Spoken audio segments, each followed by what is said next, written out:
राधे राधे दोस्तों, स्वागत है आपका हमारे यूट्यूब चैनल में। आज की इस वीडियो में हम पद्म पुराण की खंड 1 के अध्याय 37वां और 38 का पाठ करेंगे। तो आइए पाठ शुरू करते हैं। अध्याय 37 में ब्राह्मणों के जीविकोपयोगी कर्म और उनका महत्व तथा गौओं की महिमा और गोदान का फल जानेंगे। नारद जी ने पूछा, प्रभु, उत्तम ब्राह्मणों की पूजा करके तो सब लोग श्रेष्ठ गति प्राप्त करते हैं, किंतु जो उन्हें कष्ट पहुंचाते हैं उनकी क्या गति होती है?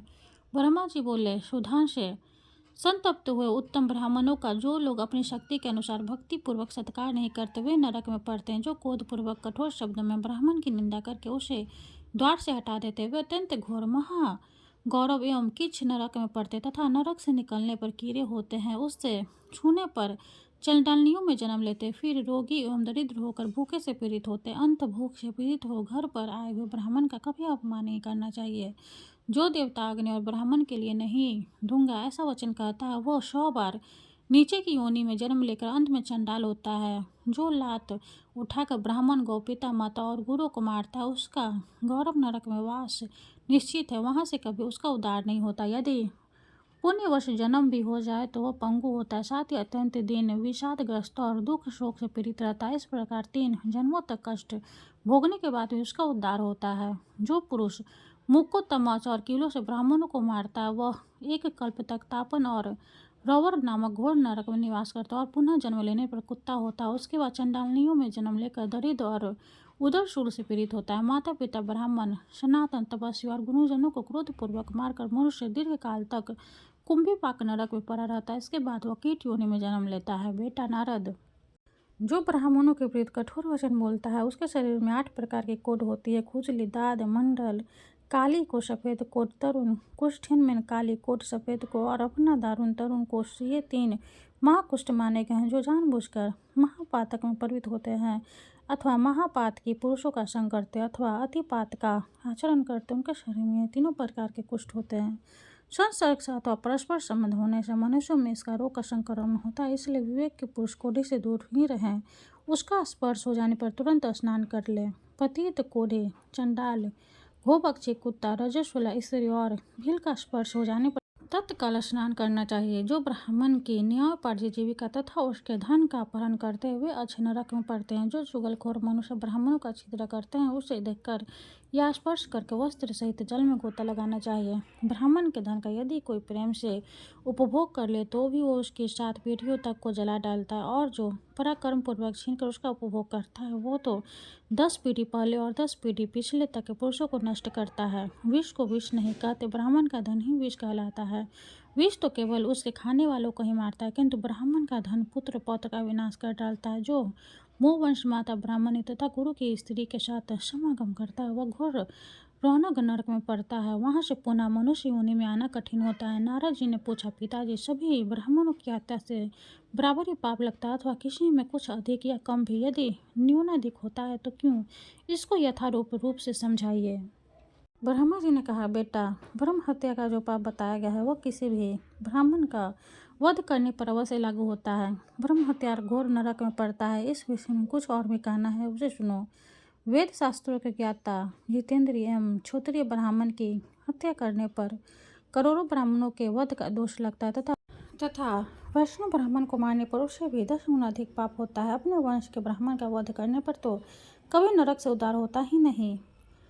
3 वेदों के ज्ञाता हसनाता की हत्या करने पर जो पाप लगता है उसकी कोई सीमा ही नहीं है। क्षत्रिय, सदाचारी तथा तीर्थ स्नान और वेद मंत्र से पवित्र ब्राह्मण के वंश से होने वाले पाप का भी कभी अंत नहीं होता। यदि किसी के द्वारा अपनी बुराई होने पर ब्राह्मण स्वयं भी शोक वंश प्राण त्याग दे तो वह बुराई करने वाला मनुष्य ब्रह्म हत्या ही समझा जाता है। कठोर वचन और कठोर बर्ताव से पीड़ित एवं ताड़ित हुआ ब्राह्मण जिस अत्याचारी मनुष्य का नाम ले लेकर अपने प्राण त्याग दे उसे भी ऋषि मुनि देवता ब्रह्म देवताओं में ब्रह्म हत्या बताया गया। ऐसी हत्या का पाप उस देश के निवासियों को तथा राजा को लगता है। अंततः वे ब्रह्म हत्या का पाप करके अपने पितरों सहित नरक में पाए जाते हैं।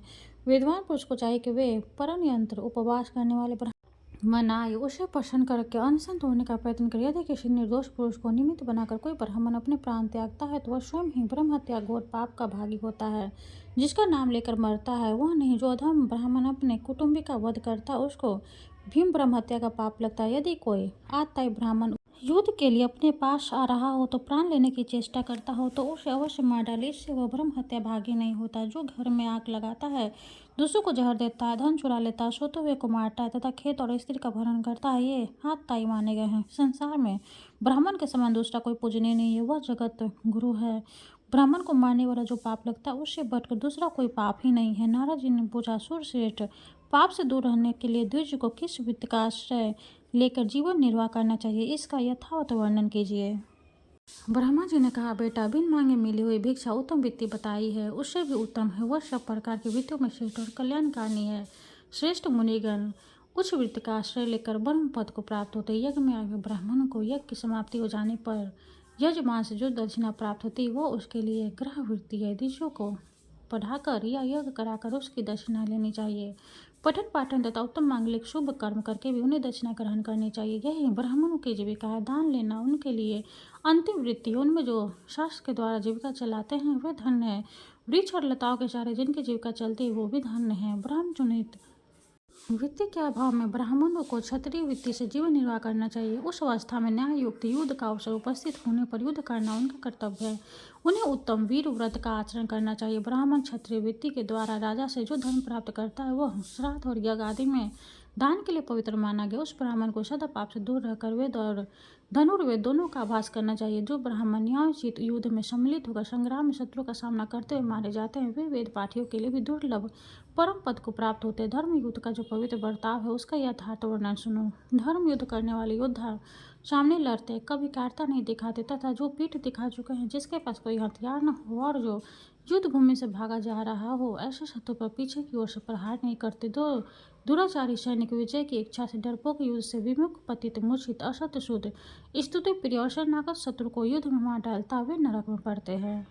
यह क्षत्रिय वृत्ति सदाचारी पुरुषों द्वारा प्रशंसित है। इसका आश्रय लेकर समस्त क्षेत्रीय स्वर्ग लोक को प्राप्त करते हैं। धर्म युद्ध में शत्रु का सामना करते हुए मृत्यु को प्राप्त होना क्षत्रिय के लिए शुभ है। वह पवित्र होकर सब पापों से मुक्त हो जाता है और एक कल्प तक स्वर्ग लोक में निवास करता है। उसके बाद सार्वभौम राजा होता है। उसे सब प्रकार के भोग प्राप्त होता है। उसका शरीर निरोग और कामदेव के समान सुंदर होता है। उसके पुत्र धर्मशील, सुंदर, समृद्धिशाली और पिता की रुचि के अनुकूल चलने वाले होते हैं। इस प्रकार क्रमशः 7 जन्मों तक वे क्षत्रिय उत्तम सुख का उपभोग करते हैं। इसके विपरीत जो अन्यायपूर्वक युद्ध करने वाले हैं उन्हें चिरकाल तक नरक में निवास करना पड़ता है। इस तरह ब्राह्मणों को श्रेष्ठ क्षत्रिय वृत्ति का सहारा लेना उचित है। उत्तम ब्राह्मण आपत्ति काल में वैश्य वृत्ति से एक खेती आदि से भी जीविका चला सकता है। उसे चाहिए कि वह दूसरों के द्वारा खेती और व्यापार का काम कराए, स्वयं ब्रह्म नोचित कर्म का त्याग न करे। वैश्य वृत्ति का आश्रय लेकर यदि ब्राह्मण झूठ बाल या किसी वस्तु की बहुत बढ़ा चढ़ा कर प्रशंसा करे तो वह दुर्गति को प्राप्त होता है। भीगे हुए द्रव्य के व्यापार से बचा रहना, ब्राह्मण कल्याण का भागी होना, तौल में कभी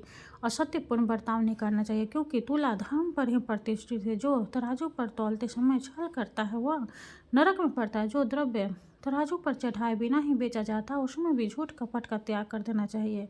इस प्रकार मिथ्या बर्ताव नहीं करना चाहिए, क्योंकि मिथ्या व्यवहार से पाप की उत्पत्ति होती है।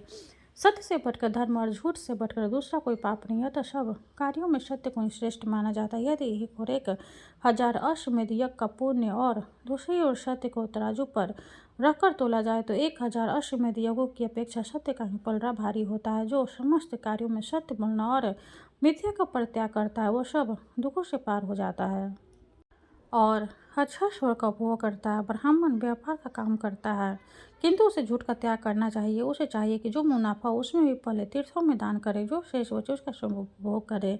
यदि ब्राह्मण वनिष्ठ वृत्ति से न्यायपूर्वक उपार्जित किए हुए धन को पितरों को, देवता और ब्राह्मणों के निमित्त यत्नपूर्वक दान देता है तो उसे अच्छा फल की प्राप्ति होती है। वाणिज्य लाभकारी व्यवसाय है, किंतु उसमें बहुत बड़े दोष आ जाते हैं। लोभ न छोड़ना और झूठ बोलकर माल बेचना। विद्वान पुरुष इन दोनों दोष का परित्याग करके धनोपार्जन करे। व्यापार में कमाए हुए धन का दान करने से वह अच्छ फल का भागी होता है। नारद, पुण्य कर्म में लगे हुए ब्राह्मणों को इस प्रकार खेती करनी चाहिए। वह आधे दिन दोपहर 4 बैलों को हल में जोते। 4 के अभाव में 3 बैलों को भी जोता जा सकता है। बैलों से इतना काम न लेने कि उन्हें दिन भर विश्राम करने का मौका ही न मिले। प्रतिदिन बैलों को चोर और ब्याघ आदि से रहित स्थान में जहाँ की घास कटी न गई हो ले जाकर चराए। उन्हें यथेष्ट घास खाने को दे और स्वयं उपस्थित रहकर उनके खाने पीने की व्यवस्था करे।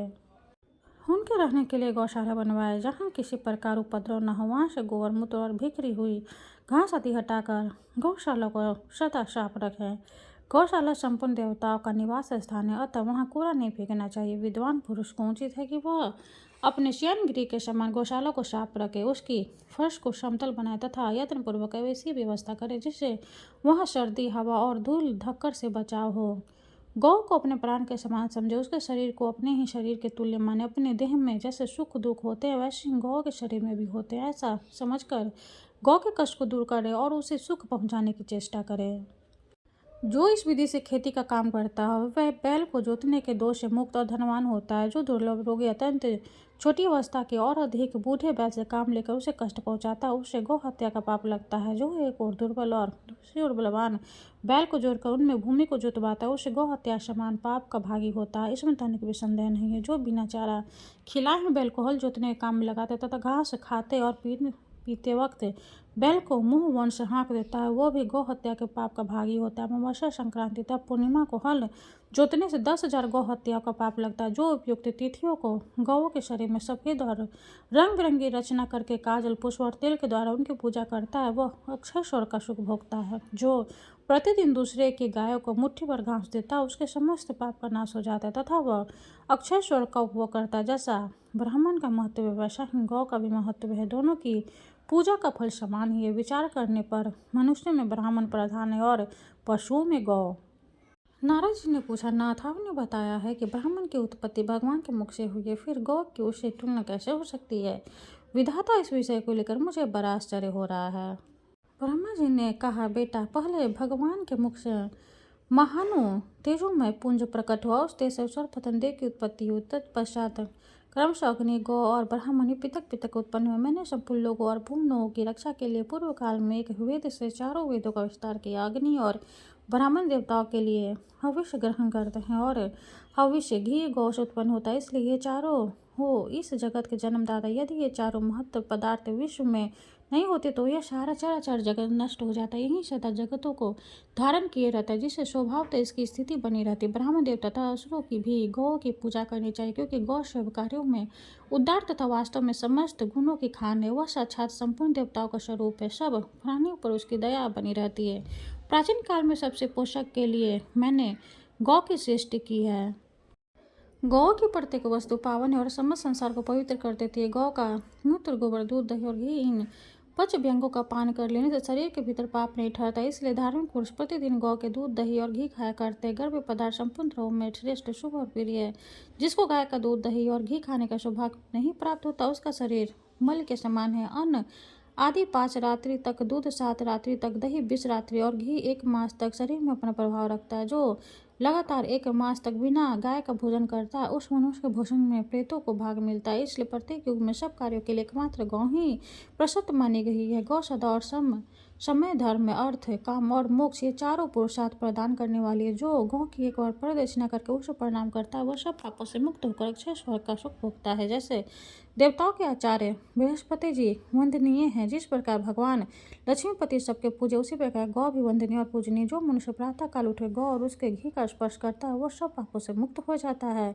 गौ दूध और भी प्रदान करने वाली वे घी की उत्पत्ति स्थान और घी की उत्पत्ति के कारण वे घी की नदियाँ हैं, उनमें चौकी भैरी उठती है। ऐसी गौ सदा मेरे घर पर मौजूद रहेगी, मेरे संपूर्ण शरीर और मन में स्थित हो। गौ सदा मेरे आगे रहे, वही मेरे पीछे रहे, मेरे सब अंगों को गौ का स्पर्श प्राप्त हो, मैं गौ के बीच में निवास करूँ। इस मंत्र को प्रतिदिन संध्या और सवेरे समय शुद्ध भाव से आचमन करके अपना चाहिए।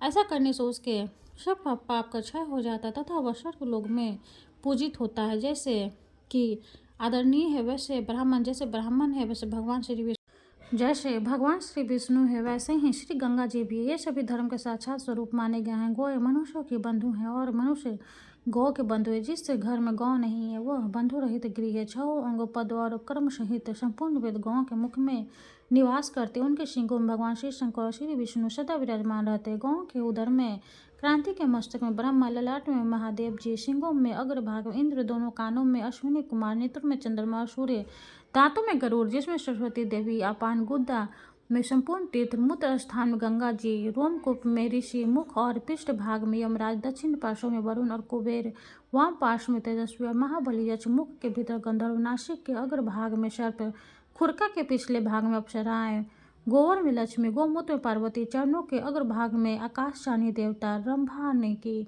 आवाज में प्रजापति और थनों में भरे हुए चारों समुद्र निवास करते हैं। जो प्रतिदिन स्नान करके गौ का स्पर्श करता हो मनुष्य सब प्रकार के स्थूल पापों से भी मुक्त हो जाता है।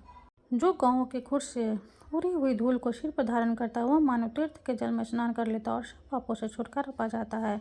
नारद जी ने पूछा, गुरु श्रेष्ठ परमेश्वर, विभिन्न ढंगों की गौओं में किसने दान से क्या फल होता है, इसका तत्व बतलाई। ब्रह्मा जी ने कहा, बेटा, ब्राह्मण को श्वेत गौ का दान करके मनुष्य ऐश्वर्यशाली होता है, सदा महल में निवास करता है तथा भोग सामग्रियों से संपन्न होकर सुख समृद्धि से भरा पूरा रहता है। भुएं के समान रंग वाली गौ स्वर्ग प्रदान करने वाली तथा भयंकर संसार में पापों से छुटकारा दिलाने वाली है। कपिला गौ का दान अक्षय फल प्रदान करने वाला है। कृष्णा गौ का दान देकर मनुष्य कभी कष्ट में नहीं पड़ता। भूरे रंग की गौ संसार में दुर्लभ है और वो गौर वर्ण की धेनु समूचे कुल को आदान प्रदान करने वाली होती है। लाल नेत्रों वाली गौ रूप की इच्छा रखने वाली पुरुषों को रूप प्रदान करने वाली होती है। नीली गौ धनाली विशाली पुरुष की कामना पूर्ण करती है। एक ही कपिला गौ का दान करके मनुष्य सारे पापों से मुक्त हो जाता है। बचपन, जवानी और बुढ़ापे में जो पाप किया जाता है, क्रिया से, वचन से तथा मन से भी जो पाप बन गए हैं, उन सबका कपिला गौ के दान से क्षय हो जाता है और दाता पुरुष विष्णु रूप होकर वैकुंठ में निवास करता है। जो 10 गौएं दान करता है तथा जो भार ढोने में समर्थ एक ही बैल दान करता है, उन दोनों का फल ब्रह्मा जी ने समान ही बताया है। जो पुत्र पितरों के उद्देश्य से साँड़ छोड़ता है उसके पितर अपनी इच्छा के अनुसार विष्णु लोक में सम्मानित होते हैं। छोड़े हुए सारे दान की हुई गौओं के जितने रोए होते हैं उतने हजार वर्षों तक मनुष्य स्वर्ग का सुख भोगते हैं। छोड़ा हुआ साँड़ अपनी पूंछ से जो जल फेंकता है वह 1000 वर्षों तक पितरों के लिए तृप्तदायक होता है। वह अपने खुर से जितनी भूमि खोदता है, जितनी ढेले और कीचड़ उछालता है, वे सब लाख गुने होकर पितरों के लिए सौधारूप हो जाते हैं। यदि पिता के जीते जी माता की मृत्यु हो जाए तो उसे स्वर्ग प्राप्ति के लिए चंदन चर्चित धेनु का दान करना चाहिए। ऐसा करने से दाता पितरों के ऋण से मुक्त हो जाता है तथा भगवान श्री विष्णु की भांति पूजित होकर अक्षय स्वर्ग को प्राप्त करता है। सब प्रकार से शुभ लक्षणों से युक्त प्रतिवर्ष बच्चा देने वाली नई दुधार गाय पृथ्वी के समान मानी गई है। उसके दान से भूमि दान के समान फल होता है। उसे दान करने वाला मनुष्य इंद्र के तुल्य होता है और अपनी 100 पीठियों द्वारा उद्धार कर लेता है। जो गौ का हरण करके उसके बछड़े की मृत्यु कारण बनता है, वो महाप्रलय पर्यंत कीड़े से भरे हुए कुएं में पड़ा रहता है। गौ का वध करके मनुष्य अपने पितरों के साथ घोर गौरव नरक में पड़ता है तथा उतने ही समय तक अपने पाप का दंड भोगता रहता है। जो इस पवित्र कथा को एक बार भी दूसरे को सुनाता है उसके सब पाप नाश हो जाता है तथा वह देवताओं के साथ आनंद का उपभोग करता है। जो इस परम पुण्य प्रसंग का श्रवण करता है वह 7 जन्मों के पापों से तत्काल मुक्त हो जाता है। 37वां अध्याय समाप्त हुआ। हरे कृष्णा। अब हम 38वां अध्याय का पाठ करेंगे। 38वां अध्याय में हम द्यू ज्योतिताचार, तर्पण तथा शिष्टाचार का वर्णन जानेंगे। नारद जी ने पूछा, पिताजी, किस आचरण से ब्राह्मण के तेज की वृद्धि होती है? ब्रह्मा जी ने कहा, बेटा, श्रेष्ठ ब्राह्मणों को चाहिए कि वह प्रतिदिन कुछ रात रहते ही बिस्तर से उठ जाए और गोविंद, माधव, कृष्ण, हरि, दामोदर, नारायण, जगन्नाथ, वासुदेव, वेद माता सावित्री, अजन्मा, विभु, सरस्वती, महालक्ष्मी, ब्रह्मा, शंकर, शिव, शंभु, ईश्वर, महेश्वर, सूर्य, गणेश, स्कंद, गौरी, भागीरथी और शिवा आदि नामों का कीर्तन करे। जो मनुष्य सवेरे उठकर इन सब का स्मरण करता है वह ब्रह्म हत्या आदि पापों से निस्संदेह मुक्त हो जाता है। तात एक बार भी इन नामों का उच्चारण करने पर संपूर्ण यज्ञों का तथा लाखों गौदान का फल मिलता है। इस प्रकार उपयुक्त नामों का उच्चारण करके गांव से बाहर दूर जाकर साफ सुथरे स्थान में मल मूत्र का परित्याग करें। यदि रात का समय हो तो दक्षिण दिशा की ओर मुख करके और दिन हो तो उत्तर दिशा की ओर मुख करके शौच होना चाहिए। इसके बाद गुल्लर आदि की लकड़ी से दांत साफ करने चाहिए। तत्पश्चात द्विज को स्नान आदि करके स्वयं पूर्वक बैठकर संध्या उपासना करना चाहिए। पूर्वाह काल में रक्तवर्मा गायत्री, मध्य काल में शुक्ल वर्मा सावित्री और साय काल में श्याम वर्ण सरस्वती का विधि पूर्वक ध्यान करना उचित है। प्रतिदिन के स्नान आदि की विधि इस प्रकार है। अपने ज्ञान के अनुसार यत्न पूर्वक स्नान विधि का पालन करना चाहिए। पहले शरीर को जल से भिगोकर फिर उसमें मिट्टी लगाएं। मस्तक, ललाट, नासिका, हृदय, भौहें, बाहु, पासली, नाभि, घुटने और दोनों पैरों में मृत्तिका लगाना उचित है। मनुष्य को शुद्धि की इच्छा से शौच होकर 1 बार लिंग में, 3 बार गुद्दे में, 10 बार बाएं हाथ में तथा पुनः 7 बार दोनों हाथ में मिट्टी लगानी चाहिए। घूरे रथ और भगवान श्री विष्णु द्वारा आक्रांत होने वाली मृत्तिकामी वसुंधरे, मेरे द्वारा जो दुष्कर्म या पाप हुए हों उन्हें तुम हर लो। इस मन से जो अपने शरीर की मिट्टी का लेप करता है उसके सब पाप क्षय होता है तथा वह मनुष्य सर्वथा शुद्ध हो जाता है। तदंतर विद्वान पुरुष नंद नदी, पोखर, सरोवर या कुएं पर जाकर वेद मंत्रों के उच्चारण पूर्वक स्नान कर उस नदी आदि की जल राशि में प्रवेश करके स्नान करना चाहिए। और कुएं पर नहाना हो तो किनारे रहकर घर से स्नान करना चाहिए। मनुष्य को अपने समस्त पापों का नाश करने के लिए विधिवत स्नान करना चाहिए। सवेरे का स्नान महान पुण्यदायक और सब पाप का नाश करने वाला। जो ब्राह्मण सदा प्रातः का स्नान करता है वह विष्णु लोक में प्रतिष्ठित होता है। प्रातः ध्यान से समय 4 दंड तक जल अमृत के समान रहता है। वह पितरों के सुधा के समान तृप्तिदायी होता है। उसके बाद 2 घड़ी तक अर्थात कुल 1 पहर तक जल मधु के समान होता है। वह भी पितरों की प्रसन्नता बढ़ाने वाला होता है। तत्पश्चात 1.5 पहर तक का जल दूध के समान माना गया। उसके बाद 4 दंड तक का जल दुग्ध मिश्रित सा रहता है। नारद जी ने कहा, देवेश्वर, हम मुझे यह बताइए कि जल के देवता कौन है तथा जिस प्रकार मैं तर्पण की विधि ठीक ठाक जान सकूं ऐसा उपदेश दीजिए। ब्रह्मा जी ने कहा, बेटा, संपूर्ण लोक में भगवान श्री विष्णु ही जल के देवता माने गए था। जो जल से स्नान करके पवित्र होता है उसका भगवान श्री विष्णु कल्याण करते हैं। 1 घूंट जल पीकर भी मनुष्य पवित्र हो जाता है। विशेष बात यह है कि कुछ के संसर्ग से जल अमृत से भी बढ़कर होता है। कुछ संपूर्ण देवताओं का निवास स्थान है। पूर्व काल में मैंने ही उन्हें उत्पन्न किया है। कुश के मूल्य में स्वयं में, उसके मध्य भाग में श्री विष्णु और अग्र भाग में भगवान श्री शंकर विराजमान। ही तीनों के द्वारा कुश की प्रतिष्ठा है। अपने हाथ में कुश धारण करने वाला द्विज सदा पवित्र माना गया है। वह यदि किसी सूत्र या मंत्र का पाठ करे तो उसका 100 गुना महत्व बताया गया है। वहीं यदि तीर्थ में किया जाए तो उसका फल 1000 गुना अधिक होता है। कुश, काशदरुआ, जौ का पत्ता, धान का पत्ता, बलवज और कमल के 7 प्रकार के कूड़ा बताए गए हैं।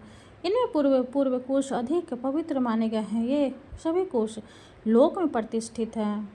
तिल के संपर्क से जल अमृत से भी अधिक स्वादिष्ट हो जाता है। जो प्रतिदिन स्नान करके तिल मिश्रित जल से पितरों का तर्पण करता है वह अपने दोनों कुलों का उद्धार करके ब्रह्मलोक को प्राप्त होता है। वर्ष के 4 महीनों में दीपदान करने से पितरों के ऋण से छुटकारा मिलता है। जो 1 वर्ष तक प्रति अमावस्या के तिलों के द्वारा पितरों का तर्पण करता है वो विनायक पदवी को प्राप्त होता है। संपूर्ण देवता उसकी पूज करते हैं। जो समस्त युगादि तिथियों का तिलों द्वारा पितरों का तर्पण करता है उसे अमावस्या की अपेक्षा 100 गुना अधिक फल प्राप्त होता है। अनारंभ होने के दिन विवश योग में पूर्णिमा तथा अमावस्या को पितरों का तर्पण करके मनुष्य स्वर्ग लोक में प्रतिष्ठित होता है। मनवंतर संज्ञक तिथियों में तथा अन्य पुण्य व पर्व के अवसर पर भी तर्पण करने से यह फल होता है। चंद्रमा और सूर्य के ग्रहण में गया आदि पुण्य तीर्थों के भीतर पितरों का तर्पण करके मनुष्य वैकुंठ धाम को प्राप्त होता है। इसलिए कोई पुण्य दिवस प्राप्त होने पर पितृ समुदाय का तर्पण करना चाहिए।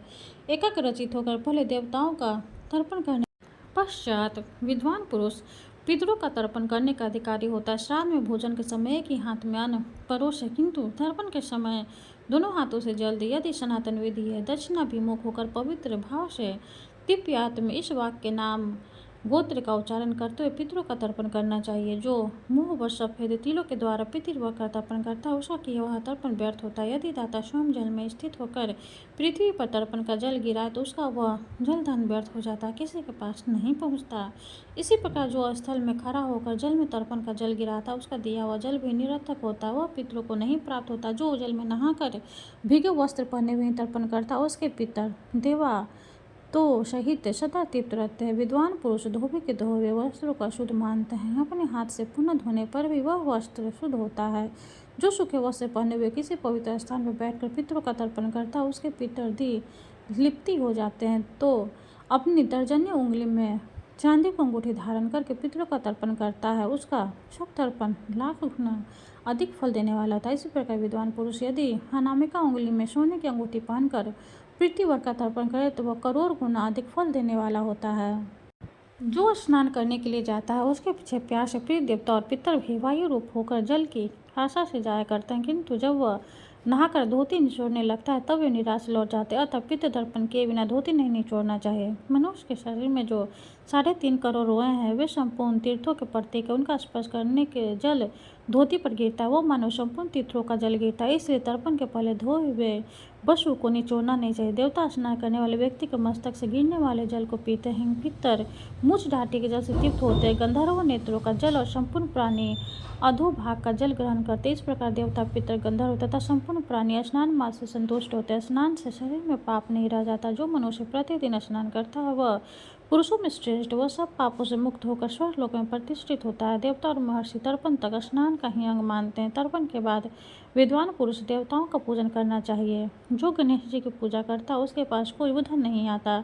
लोक धर्म और मोक्ष के लिए लक्ष्मीपति भगवान श्री विष्णु जी की आवश्यकताओं की पूर्ति के लिए, शंकर की आरोग्य के लिए, सूर्य की तथा संपूर्ण कामनाओं की सिद्धि के लिए भगवान की पूजा करते हैं। देवताओं की पूजा करने के पश्चात बलि ईश्वर देव करना चाहिए। पहले अग्नि कार्य करके फिर ब्रह्म को तृप्त करने वाला अतिथि यज्ञ करे। देवताओं और संपूर्ण प्राणियों का भाग देकर मनुष्य स्वर्ग लोक को जाता है। इसलिए प्रतिदिन पूरा प्रयत्न करके नित्य कौमानुष्ठान करने चाहिए। जो स्नान नहीं करता वह मल भोजन करता है, जो जप नहीं करता वह पीवा और रक्तपान करता है, जो प्रतिदिन तर्पण नहीं करता वह पितृघाती होता है। देवताओं की पूजा न करने पर ब्रह्म हत्या के समान पाप लगता है। संध्योपासन न करके पापी मनुष्य सूर्य की हत्या करता है।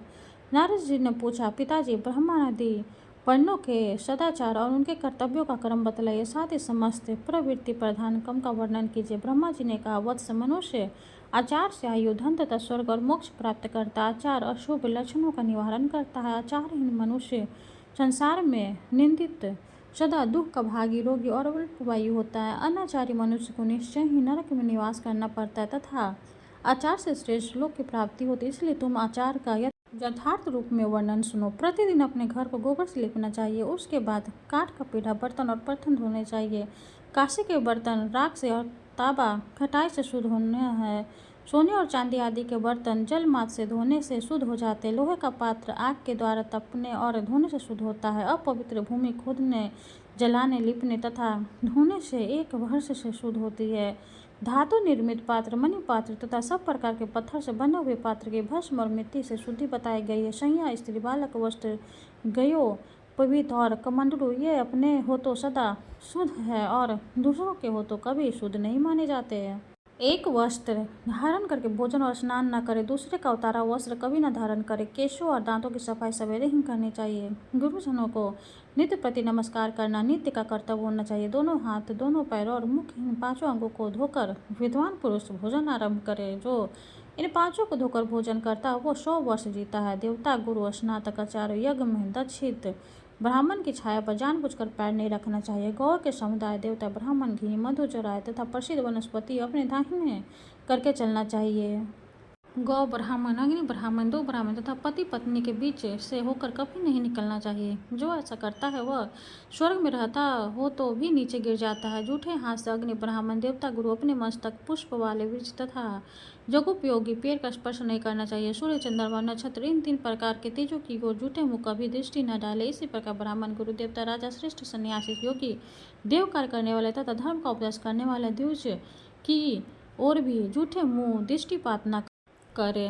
नदियों और समुद्र के किनारे यज्ञ संबंधी वृक्ष की जड़ के पास, बगीचे में, फुलवारी में, ब्राह्मण के निवास स्थान पर, गौशाला में तथा साफ सुथरी सुंदर सड़कों पर तथा जल में कभी मल त्याग न करे। धीर पुरुष अपने हाथ, पैर, मुख और केशों को रुखे न रखे। दांतों पर मैल न जमने दे। नखों मुंह में न डाले। रविवार और मंगलवार को तेल न लगाए। अपने शरीर और आसन पर ताल न दे। गुरु के साथ एक आसन पर न बैठे।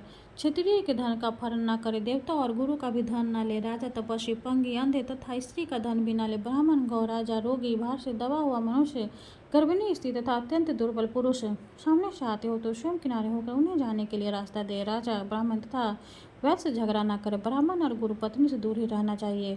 पतित, कोढ़ी, चंडाल, गौमांस भक्षी और समाज बहिष्कृत से दूसरे ही त्याग दे। जो स्त्री दुष्टा, दुचारनी, कलंक लगाने वाली, सदा ही कलह से प्रेम करने वाली, प्रमादनी, निडर, निर्लज, बाहर घूमने फिरने वाली, अधिक खर्च करने वाली और सदाचार से हीन हो, उससे भी दूर से ही त्याग देना चाहिए। बुद्धिमान शिष्य को उचित है कि वह रजस्वला अवस्था में गुरु पत्नी को प्रणाम न करे, उसका चरण स्पर्श न करे। यदि उस अवस्था में वह उसे छू ले तो पुनः स्नान करने से उसकी शुद्धि हो जाती है।